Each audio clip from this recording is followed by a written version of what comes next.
got my wings down in Corpus Christi, Texas in 1944, May the 15th.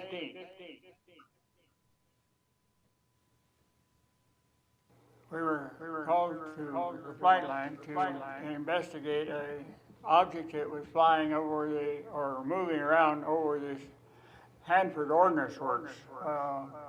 The object had been detected on a radar down in the neck of the Columbia River, just west of the Naval Air Station there at Pasco.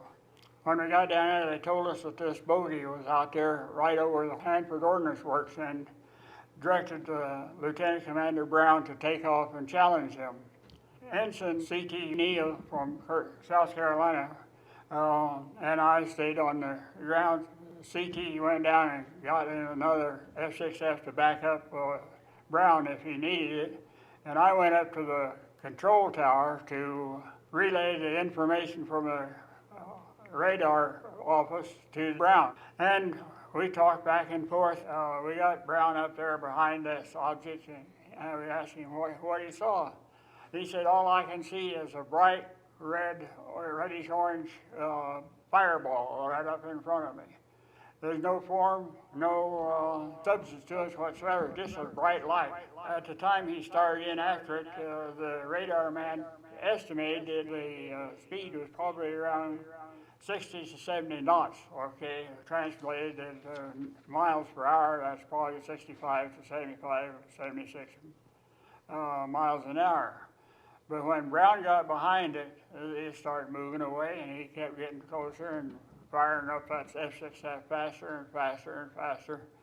But anyway, when he did that, the object, whatever it was, just took off and went boom, boom.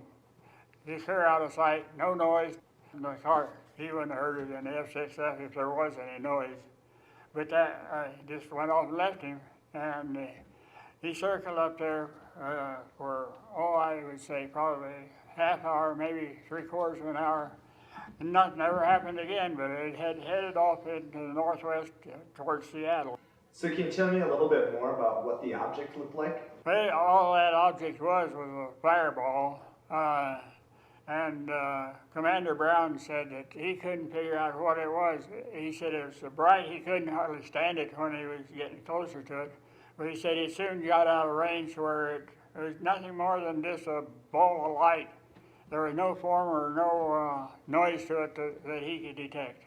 But the worst part of all of this is that my logbook never showed our experience, and I don't know yet why, but the Navy ignored that, or at least did not tell anybody about that, and didn't put anything in my logbook so I could refer back to it and know what night it was that we flew.